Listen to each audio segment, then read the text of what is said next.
tänker på allting som jag gjort, all synden jag begått för att tiden gått för fort.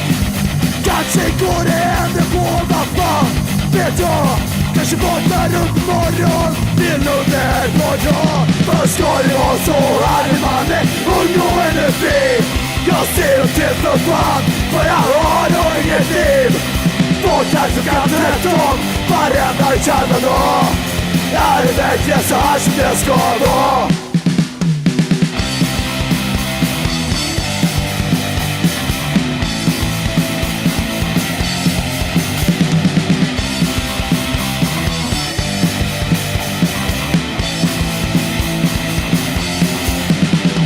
Skolan börjar då och jag sitter vid en bänk.